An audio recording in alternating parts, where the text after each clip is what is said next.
اعوذ باللہ من الشیطان الرجیم، بسم اللہ الرحمن الرحیم۔ پیارے بچوں، السلام علیکم ورحمۃ اللہ وبرکاتہ۔ پیارے بچوں، اس سے پہلے کہ ہم ٹاپک شروع کریں، آج ایک ایسا ٹاپک ہے جس کے لیے ہمیں ضرور درود شریف پڑھنا چاہیے، مسٹ پڑھنا چاہیے۔ میں پڑھتی ہوں ایک مرتبہ اور آپ لوگ اپنے گھروں میں تین مرتبہ پڑھیے، ٹھیک ہے؟ بسم اللہ الرحمن الرحیم۔ اللہم صلی علی محمد وعلی آل محمد کما صلیت علی ابراہیم وعلی آل ابراہیم انک حمید مجید۔ اللہم بارک علی محمد وعلی آل محمد کما بارکت علی ابراہیم وعلی آل ابراہیم انک حمید مجید۔ آج ہمارے پاس ٹاپک ہے سیرت طیبہ صلی اللہ علیہ وآلہ وسلم، خلق عظیم۔ سیرت طیبہ، پاک سیرت، پاک کردار، کس کا؟ محمد صلی اللہ علیہ وآلہ وسلم کا۔ خلق عظیم، خلق اخلاق کی جمع ہے، عظیم بڑا، بہت بڑے اخلاق والا کون؟ محمد صلی اللہ علیہ وآلہ وسلم۔ آپ صلی اللہ علیہ وآلہ وسلم کے ایک اخلاق کو بیان کیجئے، ایک اخلاق کو سنیے تو آپ لوگ بہت زیادہ خوش ہوں گے کہ آپ صلی اللہ علیہ وآلہ وسلم کتنے کمال، کتنے اونچے بلند کردار کے مالک تھے۔ اللہ تعالیٰ نے آپ صلی اللہ علیہ وآلہ وسلم کو اخلاق کا سرٹیفکیٹ قرآن میں جاری کیا ہے۔ اللہ تعالیٰ فرماتا ہے وَإِنَّكَ لَعَلَىٰ خُلُقٍ عَظِيمٍ، اور بے شک آپ صلی اللہ علیہ وسلم عظیم الشان خلق کے مالک ہے، عظیم الشان اخلاق کے مرتبے پر فائز ہے۔ آپ صلی اللہ علیہ وآلہ وسلم سے، آپ صلی اللہ علیہ وآلہ وسلم کے بارے میں کسی نے حضرت عائشہ رضی اللہ تعالیٰ عنہ سے پوچھا کہ آپ صلی اللہ علیہ وسلم کے اخلاق کیا تھے؟ انہوں نے جواب دیا، کیا آپ نے قرآن نہیں پڑھا؟ قرآن میں جتنے بھی اچھے اخلاق بیان ہوئے ہیں وہ سب آپ صلی اللہ علیہ وسلم کے اخلاق ہی تو تھے، اس لیے اللہ تعالیٰ نے آپ صلی اللہ علیہ وسلم کو عظیم اخلاق کا سرٹیفکیٹ قرآن میں جاری کیا ہے۔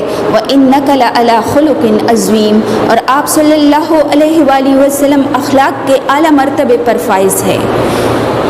میں چند اخلاق آپ لوگوں کے سامنے بیان کرنا چاہتی ہوں، چاہے وہ مساوات کا ہو، چاہے بیٹی کے ساتھ ان کا رویہ ہو، چاہے ازواج مطہرات کے ساتھ ان کا رویہ ہو، کافروں کے ساتھ ان کا رویہ ہو، کافروں کے بچوں کے ساتھ ان کا رویہ ہو، تو اعلیٰ اخلاق کے بلند مرتبے پر آپ صلی اللہ علیہ وآلہ وسلم فائز تھے۔ آپ صلی اللہ علیہ وآلہ وسلم جب بھی سفر پر جایا کرتے تھے تو جو بچے آپ کو نظر آتے تھے، چاہے وہ کفار کے بچے ہوں یا مسلمانوں کے بچے، ان کو اپنی سواری پر بٹھاتے تھے اور منزل مقصود پر پہنچاتے تھے۔ آپ صلی اللہ علیہ وآلہ وسلم حسن اور حسین سے اتنا پیار کرتے تھے کہ ایک کو ایک کندھے پر اور دوسرے کو دوسرے کندھے پر بٹھایا ہوا تھا۔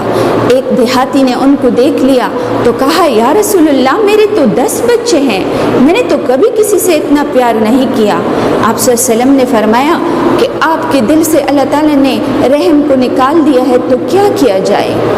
آپ صلی اللہ علیہ وآلہ وسلم برابر اور مساوات، برابری کا ذکر آئے آپ صلی اللہ علیہ وسلم کی زندگی میں، سیرت و کردار میں، تو دیکھ لیجئے کہ کیا ہوتا ہے۔ ایک دفعہ حضرت عائشہ نے آپ صلی اللہ علیہ وآلہ وسلم سے پوچھ لیا کہ یا رسول اللہ، ازواج مطہرات میں سے کون سب سے زیادہ پیاری ہے؟ اس سے پہلے آپ صلی اللہ علیہ وآلہ وسلم نے سب کو ایک کوئن دیا تھا، ایک پیسہ دیا تھا، تو پھر حضرت عائشہ رضی اللہ تعالیٰ عنہ نے سب کو اپنے گھر میں دسترخوان، اپنے گھر میں کھانے پر مدعو کیا، دسترخوان بچھایا گیا، سب بیٹھ گئی۔ تو حضرت عائشہ سمجھ رہی تھی کہ شاید آپ صلی اللہ علیہ وسلم مجھے ہی سب سے زیادہ پیار کرتے ہیں، مجھے ہی سب سے زیادہ پسند کرتے ہیں، لیکن مساوات اور برابری اور ازواج مطہرات کے ساتھ یہ رویہ تھا۔ ایک اچھا رویہ، برابری کا رویہ، کہ جب حضرت عائشہ نے دسترخوان پر پوچھ لیا کہ یا رسول اللہ آج ہی بتا دیجئے کہ کون سب سے زیادہ پیاری ہے، تو آپ صلی اللہ علیہ وسلم نے فرمایا کہ جس کو میں نے وہ کوئن، وہ پیسہ دیا ہو وہی مجھے سب سے زیادہ پیاری ہے۔ سب اپنے دل میں خوش ہو گئی کہ شاید میں زیادہ پیاری ہوں۔ آپ صلی اللہ علیہ وآلہ وسلم کا اخلاق غیر مسلموں کے ساتھ، کفار کے ساتھ دیکھ لیجئے کہ وہ عورت جو آپ صلی اللہ علیہ وآلہ وسلم پر اجڑی اور گندگی ڈالتی تھی وہ بیمار ہو گئی، کچھ دنوں سے نظر نہ آئی، تو آپ صلی اللہ علیہ وسلم نے پوچھ ہی لیا کہ وہ عورت کہاں ہے جو مجھ پر گندگی ڈالتی تھی؟ تو کسی نے کہا کہ وہ تو بیمار پڑ گئی ہے۔ آپ صلی اللہ علیہ وآلہ وسلم پھل فروٹ لے کر ان کے گھر چلے گئے اور ان کی پوچھنے کے لیے چلے گئے، عیادت کے لیے چلے گئے، تو پھر جو ہے وہ ان کے اخلاق سے اتنی متاثر ہوئی کہ اسلام قبول کر لیا۔ آپ صلی اللہ علیہ وآلہ وسلم نے اپنے اخلاق کے ذریعے بڑے سے بڑے دشمن کو زیر کیا۔ حضرت عمر کی مثال لیجئے کہ آپ صلی اللہ علیہ وآلہ وسلم کے اخلاق و کردار سے متاثر ہوئے اور آپ صلی اللہ علیہ وآلہ وسلم پر ایمان لائے اور کان میں چپکے سے کہہ دیا کہ میں عمر آپ پر ایمان لایا ہوں، آج کے بعد آپ کا ساتھی ہوں۔ آپ صلی اللہ علیہ وآلہ وسلم اپنے بچوں کے ساتھ کتنا پیار کرتے تھے۔ جب آپ صلی اللہ علیہ وسلم کی بیٹی فاطمہ آپ کے گھر آیا کرتی تھی تو آپ صلی اللہ علیہ وسلم اپنی جگہ سے اٹھ جاتے تھے اور ان کو اپنی جگہ پر بٹھاتے تھے۔ بیٹیوں کو اعلیٰ مقام دیا، عورت کو اعلیٰ مقام دیا۔ وہ عورتیں جاہلیت میں عورتیں مال سمجھی جاتی تھی، تو آپ صلی اللہ علیہ وآلہ وسلم نے ان کے ساتھ یہ رویہ رکھا۔ آپ صلی اللہ علیہ وآلہ وسلم کے صحابہ کرام کی مثال میں دیتی ہوں اخلاق کے بارے میں۔ حضرت ابوبکر صدیق رضی اللہ تعالیٰ عنہ اپنے منہ میں پتھر رکھتے تھے، چھوٹے چھوٹے پتھر، کہ میرے منہ سے کوئی ایسی بات نہ نکلے جس کی وجہ سے میں پکڑا جاؤں، تو بات نہ کرنے کے لیے منہ میں پتھر رکھ لیا کرتے تھے۔ بچوں کہتے ہیں اخلاق ایک دکان ہے اور زبان اس کا تالا۔ جب تالا کھلتا ہے تو پتہ چلتا ہے کہ دکان سونے کی ہے یا کوئلے کی ہے۔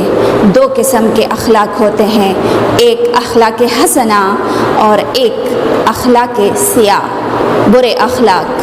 ایک اچھے اخلاق، ایک برے اخلاق۔ ہمیں اچھے اخلاق اپنانے چاہیے، ہمیشہ سچ بولنا چاہیے، 5 وقت کی نماز پڑھنی چاہیے، ماں باپ کی خدمت اور ادب کرنا چاہیے، استاد کا احترام کرنا چاہیے۔ بس یہ 4-5 چھوٹی چھوٹی باتیں ہیں آپ لوگوں کے لیے۔ اگر یہ باتیں آپ میں ہوں گی تو بہت اعلیٰ اخلاق والے کہلائے جاؤ گے، کیونکہ ایک بچہ ہوتا ہے نا، وہ کلاس میں بیٹھا ہوتا ہے، وہ کہیں شادی پر جاتا ہے یا وہ کسی سے گفتگو کرتا ہے تو وہ اپنے ہی گھر کو، اپنے پیرنٹس کو، بہن بھائیوں کو ریپریزینٹ کر رہا ہوتا ہے۔ اس لیے اپنے اخلاق کو، اپنے کردار کو اعلیٰ سے اعلیٰ بنانے کی کوشش کیجیے۔ آپ صلی اللہ علیہ وآلہ وسلم کی سیرت طیبہ کو اپناتے ہوئے ان کے نقش قدم پر چلنا چاہیے۔ آئیے بچوں اب ایکسرسائز کی طرف بڑھتے ہیں۔ سب سے پہلے سوالات و جوابات کی طرف۔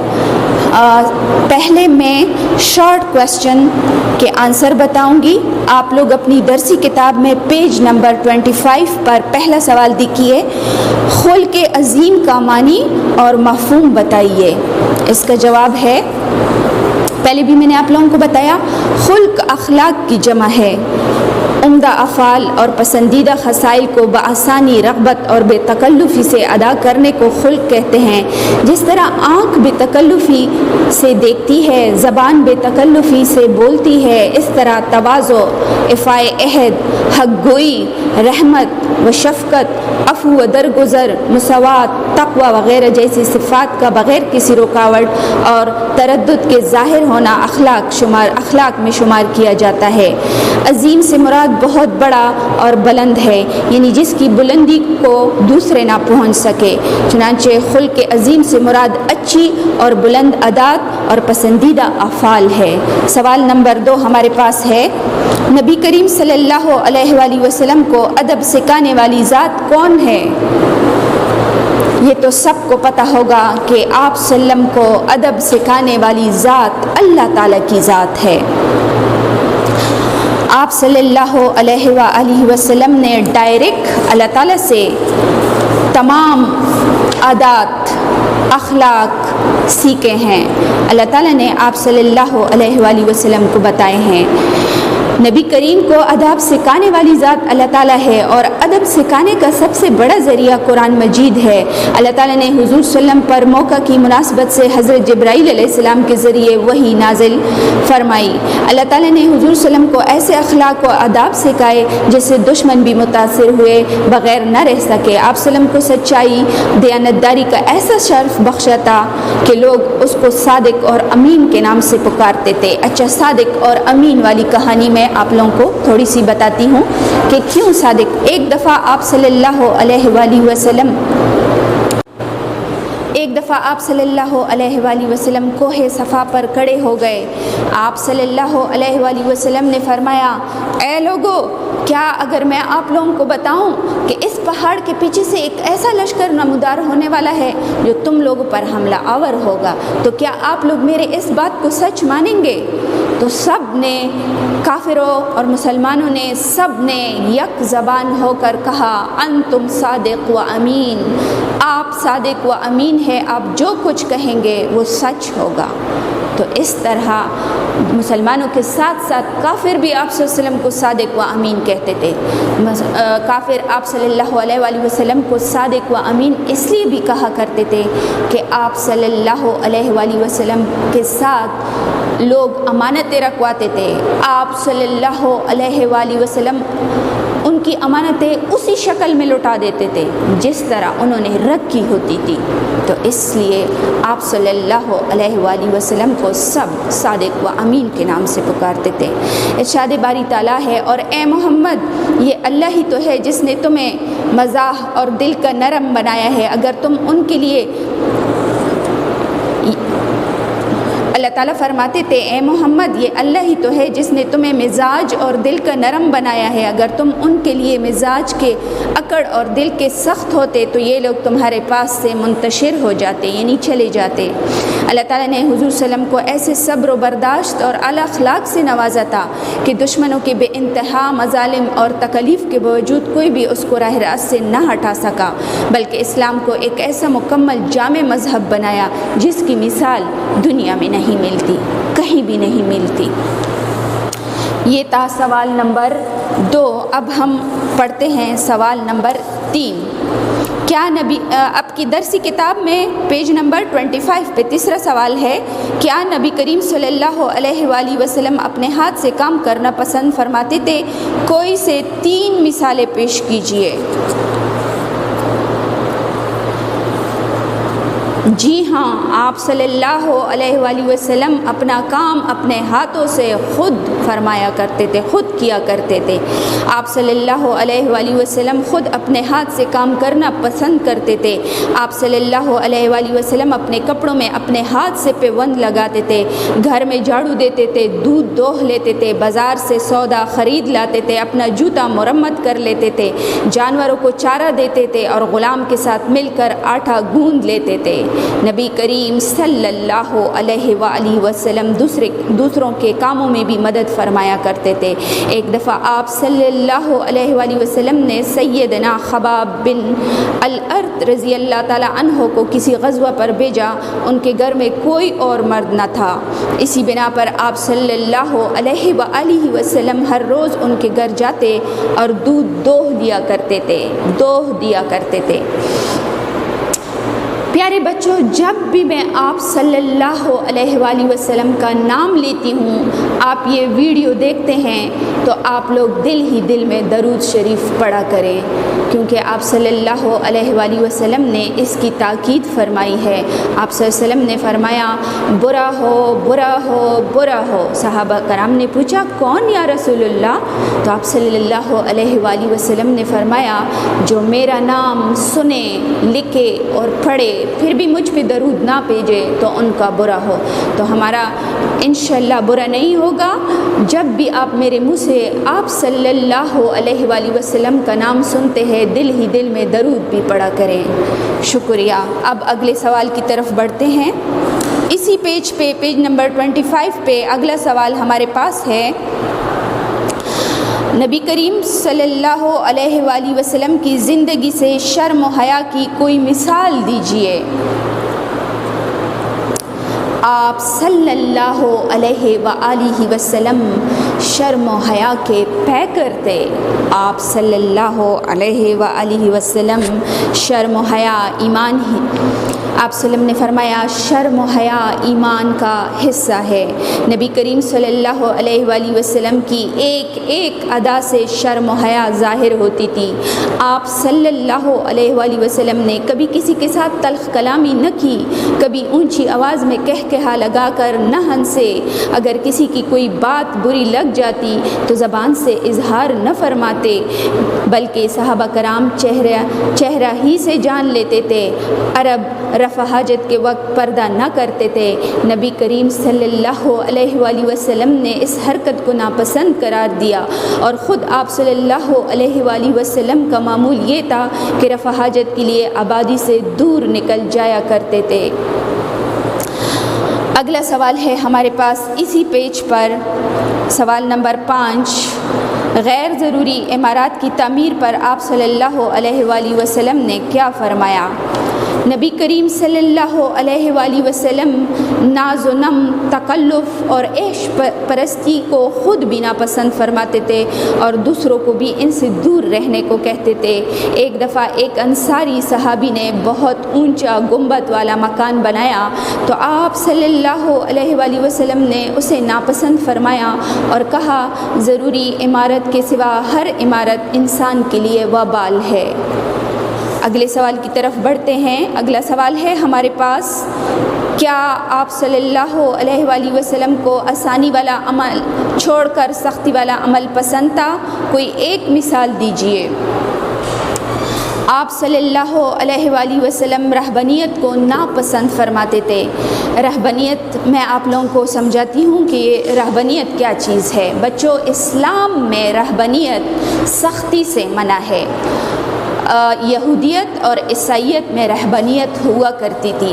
جیسے رہبانیت ایک آدمی اپنے گھر بار کو چھوڑ کر، اپنی ساری فیملی کو چھوڑ کر دور پہاڑوں میں، ویرانوں میں بیٹھ جاتا ہے، اللہ کی عبادت کرتا ہے، تو اسے رہبانیت کہتے ہیں۔ اسلام میں اس کو سختی سے منع کیا گیا ہے۔ رہبانیت کو اسلام میں یہ ہے کہ نکاح بھی کرو، یعنی شادی بھی کرو، بچے بھی پیدا کرو، ماں باپ کی خدمت بھی کرو، 5 وقت کی نماز بھی پڑھا کرو، اسی ماحول کے دوران رہتے ہوئے کسب حلال کرو اور اسی میں رہتے ہوئے لین دین معاملات میں ایک دوسرے کے ساتھ اچھا سلوک کرو تو پھر جنت ہے۔ رہبانیت منع ہے۔ نبی کریم صلی اللہ علیہ وآلہ وسلم رہبانیت کو ناپسند فرماتے تھے۔ سیدنا عبداللہ بن عمر رضی اللہ تعالیٰ عنہ نے ایک مرتبہ یہ عہد کر لیا کہ ہمیشہ دن کو روزہ رکھیں گے اور رات بھر عبادت کریں گے۔ اس پر آپ صلی اللہ علیہ وآلہ وسلم نے انہیں فرمایا کہ تم پر تمہارے جسم کا حق ہے، آنکھ کا حق ہے، بیوی کا حق ہے، مہینے میں 3 دن کے روزے کافی ہے۔ آپ صلی اللہ علیہ وآلہ وسلم اپنی امت کے حق میں سہولت اور آسانی والا عمل پسند فرماتے تھے۔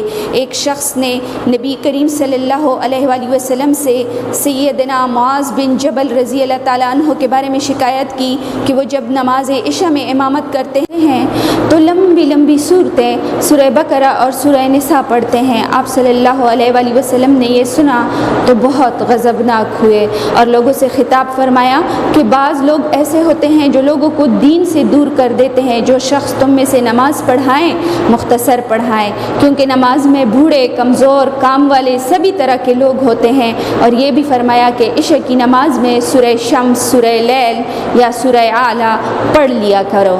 آپ لوگوں کو میں دوسری مثال بھی دیتی ہوں بچوں۔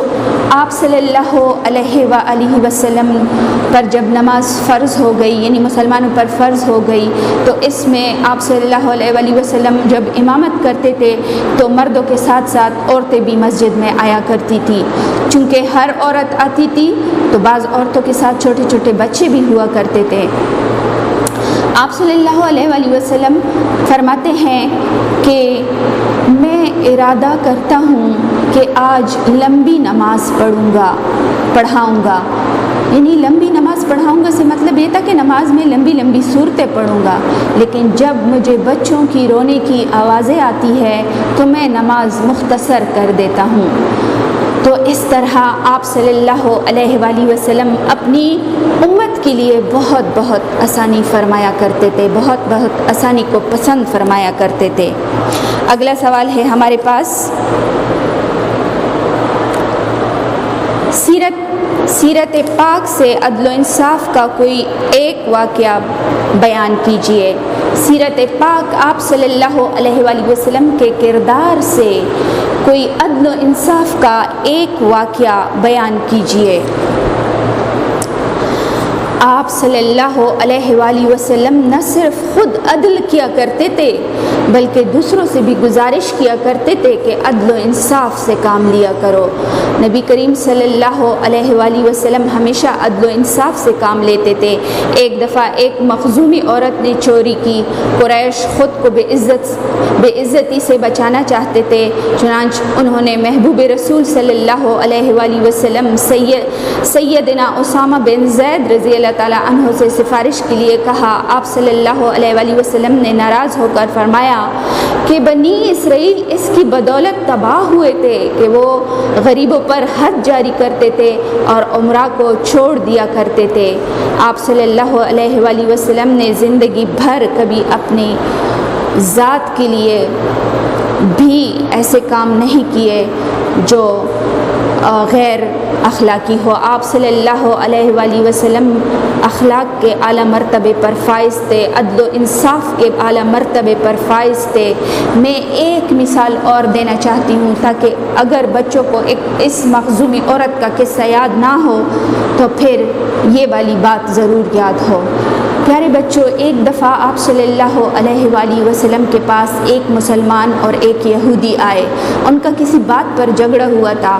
آپ صلی اللہ علیہ وآلہ وسلم نے دونوں کی باتیں سنی اور اس نتیجے پر پہنچ گئے کہ یہ یہودی حق پر ہے، تو یہودی کے حق میں فیصلہ دے دیا۔ مساوات عدل و مساوات کا یہ عالم تھا کہ جب مسلمان اور یہودی آپ صلی اللہ علیہ وسلم کے پاس آئے تو آپ صلی اللہ علیہ وسلم نے دونوں کی بات سنی اور اس نتیجے پر پہنچے کہ یہودی حق پر ہے، تو آپ صلی اللہ علیہ وسلم نے یہودی کے حق میں فیصلہ دیا۔ مسلمان بدل ہو کر حضرت عمر کے پاس جاتا ہے اور صرف اتنا کہتا ہے کہ اے عمر، میں مسلمان ہوتے ہوئے بھی حضور پاک نے میرے خلاف فیصلہ دیا ہے۔ انہوں نے ابھی ساری بات سنی ہی نہیں تھی کہ تلوار اٹھائی اور اس مسلمان کا سر قلم کر دیا۔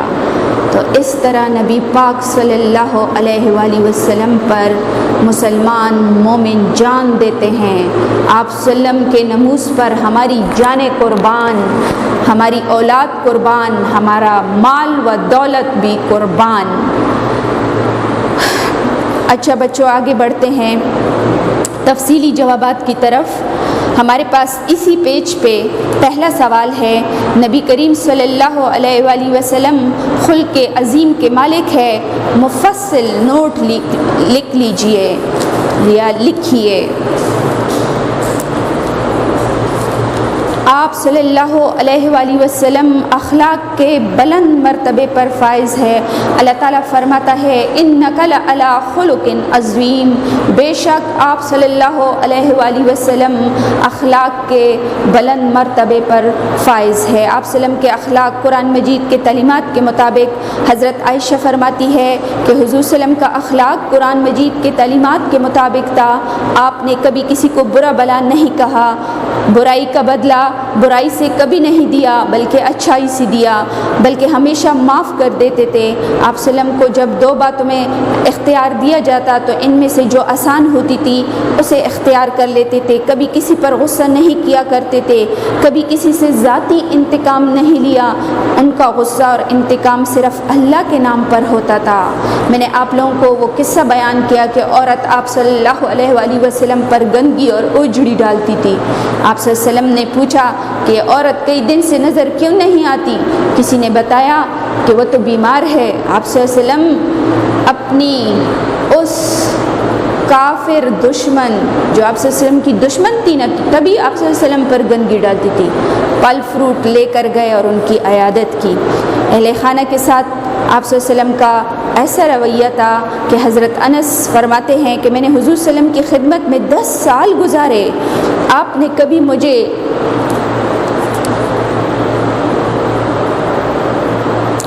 آپ صلی اللہ علیہ وآلہ وسلم نے کبھی مجھے او تک نہیں کیا، اف تک نہیں کیا، اور نہ میرے کسی کام کے بارے میں ایسے فرمایا کہ یہ کیوں کیا، یہ کیوں نہیں کیا۔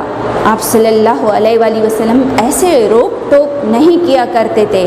رسول صلی اللہ علیہ وسلم لوگوں میں سب سے بہترین اخلاق والے تھے۔ اپنی بیویوں کے ساتھ ہمیشہ خندہ پیشانی سے ملتے تھے، اپنی بیویوں کے ساتھ خندہ پیشانی سے ملتے تھے۔ مساوات اور برابری کا ایک مثال میں نے وہ کوئن اور پیسے والا آپ لوگوں کو پڑھ کر سنایا ہے۔ اپنے سارے کام خود کیا کرتے تھے، یہاں تک کہ اگر کوئی مہمان آتا تو آپ صلی اللہ علیہ وسلم خود ان کی خدمت کیا کرتے تھے۔ سادگی اور شفقت کا نمونہ تھے آپ صلی اللہ علیہ وآلہ وسلم۔ رسول صلی اللہ علیہ وسلم سادگی اور شفقت کا نمونہ بن کر آئے۔ آپ کی شفقت اور مہربانی سب کے لیے برابر تھی۔ آپ صلی اللہ علیہ وسلم بچوں سے بے حد پیار کیا کرتے تھے۔ سفر سے تشریف لاتے تو جو بچہ راستے میں مل جاتا سواری پر بٹھا کر منزل مقصود پر پہنچاتے تھے۔ فصل کا میوہ آتا تو حاضرین میں سب سے کم عمر بچے کو عنایت فرمایا کرتے تھے۔ آپ صلی اللہ علیہ وسلم نے ساری زندگی سادگی میں بسر کی، زیب و زینت کو پسند نہ فرماتے تھے۔ آپ صلی اللہ علیہ وسلم کو کسی چیز کی بھی کمی نہ تھی، لیکن اس کے باوجود سادگی کا مجسمہ تھے۔ میں آپ لوگوں کو بتا دوں کہ آپ صلی اللہ علیہ وآلہ وسلم سادگی کا مجسمہ تھے۔ کس طرح؟ آپ صلی اللہ علیہ وآلہ وسلم دنیاوی چیزوں کو ناپسند فرماتے تھے۔ اس کی ایک مثال کہ صدیق رضی اللہ تعالیٰ عنہ فرماتی ہے کہ آپ صلی اللہ علیہ وآلہ وسلم کے پاس ایک دن تھوڑے سے کھجور رہ گئے تھے۔ آپ صلی اللہ علیہ وآلہ وسلم پوری رات لوٹ پوٹ ہو رہے تھے۔ میں نے پوچھ ہی لیا کہ یا رسول اللہ یہ آپ اتنے پریشان کیوں ہیں؟ تو انہوں نے فرمایا کہ میرے پاس ایک مٹھی بھر کھجور رہ گئی ہے، اگر اسی حالت میں مجھے موت آ گئی تو اللہ کو کیا جواب دوں گا؟ تو آپ صلی اللہ علیہ وآلہ وسلم نہ ذخیرہ اندوزی کرتے تھے، نہ کسی کے ساتھ زیادتی کرتے تھے، بلکہ سب کی مدد کرتے تھے۔ یہ تھا ہمارا سوال۔ اگلا سوال ہے ہمارے پاس، نبی کریم صلی اللہ علیہ وآلہ وسلم کی سیرت طیبہ کی روشنی میں آج کے مسلمان کو کس طرح زندگی گزارنی چاہیے؟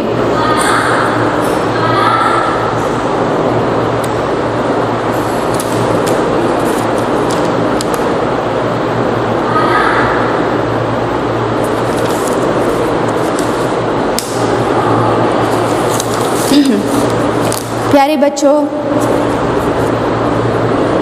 اللہ تعالیٰ نے انسانوں کی تکمیل اور ہدایت کے لیے 1,24,000 پیغمبر بھیجے۔ حضرت محمد ان میں سے تعلیمات کا ایک مکمل نمونہ ہے۔ آپ صلی اللہ علیہ وسلم نے جو فرمایا خود کر کے دکھایا، اس لیے اسلام کو عملی نمونہ، اس لیے اسلام کو ایک جامع مذہب کہا جاتا ہے، ایک مکمل مذہب۔ اخلاق کا سب سے مقدم اور ضروری پہلو یہ ہے کہ انسان جس چیز کو اختیار کرے تو اس پر اس قدر استقلال کے ساتھ قائم رہے کہ گویا وہ اس کے فطرت ثانیہ بن جائے۔ آپ صلی اللہ علیہ وسلم اخلاق حسنہ کا جو پہلو آپ صلی اللہ علیہ وسلم نے اخلاق حسنہ کا جو پہلو اختیار کیا، اس کی شدت سے پابندی کی۔ ہمیں بھی درجہ ذیل تعلیمات اور سیرت طیبہ کے اصولوں کی روشنی میں زندگی گزارنی چاہیے۔ سب سے پہلے اطاعت رسول۔ تمام مسلمان حضور صلی اللہ علیہ وسلم کی سنت اور حق کی پیروی کو اپنانے میں خوشی اور راحت محسوس کرتے ہیں، اور یہ باعث ثواب اور باعث نجات بھی ہے۔ لیکن وہ قوم کیسے نجات حاصل کر سکتی ہے جس نے اپنے رسول کے اسوہ حسنہ کو چھوڑ دیا ہو؟ اور وہ قوم کسی طرح گمراہ ہو سکتی ہے جس نے اپنے پیغمبر کی ہر سنت کو مضبوطی سے تھامے رکھا ہو اور اس پر عمل پیرا ہو۔ ہم حضور صلی اللہ علیہ وسلم کی امتی ہیں، ان کی سنت پر عمل کرنا ہم سب پر لازم ہے۔ اگر ہم سنت پر عمل نہیں کریں گے تو ہلاکت اور بربادی ہمارا مقدر بنے گی۔ ایمان کی پختگی بھی آپ صلی اللہ علیہ وسلم کی اطاعت کی وجہ سے ہوتی ہے۔ بحیثیت مسلمان ہمارا سب سے پہلا فرض یہ ہے کہ عقیدہ توحید پر ہمارا یقین پختہ ہو۔ ایک مسلمان ہونے کے ناطے ہمیں چاہیے کہ ہم صرف اللہ کو اپنا معبود سمجھے، ذات اور صفات میں کسی دوسرے کو اس کا شریک نہ ٹھہرائے، ہر حال میں اس سے مدد مانگے، دکھ سکھ غم اور خوشی ہر حال میں صبر و تحمل سے کام لینا چاہیے۔ قرآن مجید کامیابی کا ذریعہ ہے۔ اللہ تعالیٰ نے آپ صلی اللہ علیہ وسلم پر بذریعہ وہی قرآن نازل فرمایا جو ایک مکمل دستور حیات ہے۔ اگر انسان اس کلام پاک کو اپنا رہبر اور رہنما بنا لے تو دین و دنیا میں کامیاب و کامران ہو سکتا ہے۔ آپ نے رنگ و نسل، امارات اور غریب و ادنا و اعلیٰ کے تصورات، امتیازات کو ختم کر دیا ہے، صرف اور صرف تقوی کو فضیلت کا معیار قرار دیا ہے۔ اس طرح اگر ہم آپ صلی اللہ علیہ وآلہ وسلم کی نقش قدم پر چلیں گے تو ہمارے لیے یہ ہماری دنیا بھی سنور جائے گی اور آخرت بھی۔ آخر میں بچوں کہتی ہوں کہ اخلاق کے بارے میں کہ انسانی شخصیت کی اصل تصویر ایک آئینہ اتنا صاف پیش نہیں کرتا جتنا اس کا اخلاق۔ جب ایک انسان دوسرے سے معاملات کے وقت حسن خلق سے پیش آتا ہے تو اس کی شخصیت کا ظاہر و باطن مکمل طور پر واضح ہو جاتا ہے۔ حسن خلق ہی ایک ایسا عمل ہے جس سے آپس کی نفرتوں کو نہ صرف محبتوں میں بدلا جا سکتا ہے بلکہ دشمنوں کے دلوں میں بھی گھر کیا جا سکتا ہے۔ حضور صلی اللہ علیہ وسلم نے دعوت حق کے دوران عام طور پر مکی زندگی اور خاص طور پر مدنی زندگی میں حسن خلق کے ہتھیار سے اپنے بڑے سے بڑے دشمن کو زیر کیا۔ ویسے تو حسن خلق کو نہ صرف مسلمان بلکہ تمام انسانوں کو اپنانا چاہیے۔ آپ صلی اللہ علیہ وسلم نے خاص طور پر مکی اور عام زندگی میں بھی حسن خلق کی وجہ سے بڑے سے بڑے دشمن کو زیر کیا۔ کئی مثالیں میں ابھی دے چکی ہوں۔ انسانوں کو آپ صلی اللہ علیہ وسلم کے حسن خلق کو اپنانا چاہیے، مگر مسلمانوں کے لیے تو حضور صلی اللہ علیہ وسلم نے حسن خلق کو ایمان کی تکمیل کا پیمانہ قرار دیا۔ آپ صلی اللہ علیہ وسلم نے فرمایا یقیناً مومنوں میں سے کامل ترین ایمان والا وہ ہے جو ان میں اخلاق کے لحاظ سے سب سے اچھا ہے۔ حسن اخلاق دراصل روزمرہ زندگی میں اللہ، اس کے رسول، اپنے نفس اور مخلوق خدا کے ساتھ ایک مسلمان کے طرز عمل اور رویے کا نام ہے۔ اگر یہ طرز عمل اور رویہ اچھا ہے اور شریعت کے اصولوں کے مطابق ہے تو اسے حسن اخلاق کہا جائے گا، اگر یہ طرز عمل اور رویہ اچھا نہیں تو اسے برا اخلاق کہتے ہیں۔ آپ صلی اللہ علیہ وآلہ وسلم نے فرمایا میں بزرگ ترین اعمال کی تکمیل کے لیے پیدا ہوا ہوں اور یہ کہ خوشخلقی ہی دین ہے اور افضل ترین عمل حسن اخلاق ہے۔ آپ صلی اللہ علیہ وسلم ہمیشہ یہ دعا کیا کرتے تھے اے اللہ مجھے برے عادات، برے اعمال، بری خواہشات اور برے امراض سے بچا۔ بچوں آخر میں کہتی ہوں کہ اخلاق ایک دکان ہے اور زبان اس کا تالا. جب تالا کھلتا ہے تو پتہ چل جاتا ہے کہ دکان سونے کی ہے یا کوئلے کی. مسلمانوں کو چاہیے کہ آپ وسلم کی سیرت طیبہ مبارک کی پیروی کرے، اچھے اخلاق اپنائے، برے اخلاق کے قریب بھی نہ جائے. اس میں ہماری نجات ہے اور آخرت کی فلاح بھی ہے. اب آتے ہیں ایکسرسائز کی طرف. سوال نمبر 3 ہے ہمارے پاس. درج ذیل کے مناسب ترین جواب منتخب کیجیے. پیارے بچوں، آج میں نے ایک صحیح آپشن لکھا ہے. آپ کی کتاب میں 3 4 آپشن دیے گئے ہیں. تو پہلا ہے ہمارے پاس ڈیش تقریباً 25 سال تک آپ وسلم کے ساتھ رہی. تو کون رہی؟ حضرت خدیجہ رضی اللہ تعالیٰ عنہ. تو اس کو اس طرح فل کیجئے. اپنی کتاب سے باقی آپشن لکھ لیجئے. تو باقی آپشن کے ساتھ بھی اس طرح گول دائرہ لکھیے جیسے پہلے ایکسرسائزز میں آپ کو سمجھا چکی ہوں. دوسرا ہے ہمارے پاس آپ وسلم نے فرمایا کہ مہینے میں ڈیش دن نفلی روزے کافی ہے. تو کتنے دن؟ 3 دن نفلی روزے کافی ہے. اس میں آپشن ہے آپ کے پاس 3 دن، 4 دن، 5 دن. تو 3 دن. رسول صلی اللہ علیہ وسلم ڈیش کو ناپسند فرماتے تھے، رہبانیت کو. رہبانیت ابھی میں آپ لوگوں کے سامنے دہرا چکی ہوں کہ اکیلے پہاڑوں میں، جنگلوں میں، ویرانوں میں، بیابانوں میں جا کر اللہ کی عبادت کرنے کو رہبانیت کہتے ہیں. اور یہ یہودیت اور عیسائیت میں ہے، اسلام میں نہیں ہے. پھر ہے ہمارے پاس رسول صلی اللہ علیہ وسلم اپنی امت کے حق میں ڈیش والا عمل پسند فرماتے تھے، سہولت والا عمل پسند فرماتے تھے. اس میں آپ لوگوں کے پاس باقی آپشنز بھی ہے. تو میں نے صرف وہ والے آپشن آج لکھے ہیں جو صحیح ہے. ایک دفعہ ایک ڈیش عورت نے چوری کی، مخزومی عورت نے چوری کی. تو پھر اس کو اس طرح فل کیجئے. ڈیش اسی بدولت تباہ ہوئے کہ وہ غریبوں پر حد جاری کرتے اور عمرہ کو چھوڑ دیتے تھے. بنی اسرائیل اس وجہ سے تباہ و برباد ہوئے کہ امیر اور غریب میں فرق کرتے تھے. اسلام امیر اور غریب میں فرق نہیں کرتا ہے. نمبر 7 ہے ہمارے پاس آپ صلی اللہ علیہ وسلم ہمیشہ نام لیے بغیر ڈیش فرماتے، تنقید فرماتے. تو صحیح آپشن ہمارے پاس ہے تنقید فرماتے. نمبر 8 ہے ضروری عمارت کے علاوہ ہر عمارت انسان کے لیے ڈیش ہے. آپ صلی اللہ علیہ وسلم نے فرمایا وبال ہے. اب سوال نمبر 4 کی طرف بڑھتے ہیں. سوال نمبر 4 میں ہمارے پاس فل ان دا بلینکس ہے، خالی جگہ پر کریں. نمبر 1 میں ہے پسندیدہ عادات کو بے تکلف سے ادا کرنے کو خلق کہتے ہیں. یہ نمبر 1 خالی جگہ میں فل کیجیے اپنی کتابوں میں. نمبر 2 ہے آغاز وحی میں پریشان اور متفکر دیکھ کر ڈیش نے آپ صلی اللہ علیہ وآلہ وسلم کی اچھی عادات بتا کر تسلی دی. حضرت خدیجہ رضی اللہ تعالیٰ عنہ نے. دوسری آپشن میں دوسرے فل ان دا بلینک میں لکھے حضرت خدیجہ رضی اللہ تعالیٰ عنہ نے. نمبر 3 میں ہے کہ آپ صلی اللہ علیہ وآلہ وسلم ڈیش کے گھر جاتے اور دودھ دوہتے. سیدنا خباب رضی اللہ تعالیٰ عنہ کے گھر جاتے اور دودھ دوہتے تھے. نمبر 4 میں ہے نبی کریم صلی اللہ علیہ وسلم رفع حاجت کے لیے ڈیش سے دور نکل جایا کرتے تھے، آبادی سے دور نکل جایا کرتے تھے. نمبر 5 میں ہے آپ کی کتاب میں ناز و نم، تکلیف اور ڈیش ناپسندیدہ عادات ہے، عیش پرستی. یہ فل ان دا بلینکس 5 میں نمبر 1 میں خلق، نمبر 2 میں حضرت خدیجہ رضی اللہ، نمبر 3 میں سیدنا خباب رضی اللہ، نمبر 4 میں آبادی اور نمبر 5 میں عیش پرستی. یہ آپ لوگوں کے سوال نمبر 4 کا جواب تھا.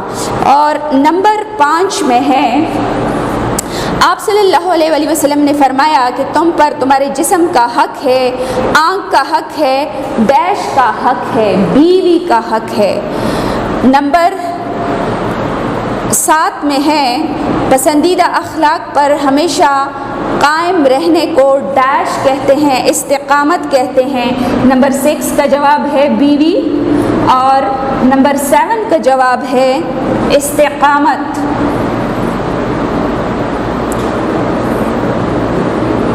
یہ فل ان دا بلینکس کا کوشچن بھی آپ کا مکمل ہو گیا، اور اپنی کتابوں میں آپ لوگ اس کو فل کیجئے گھروں میں اور پریکٹس کیجئے۔ شکریہ۔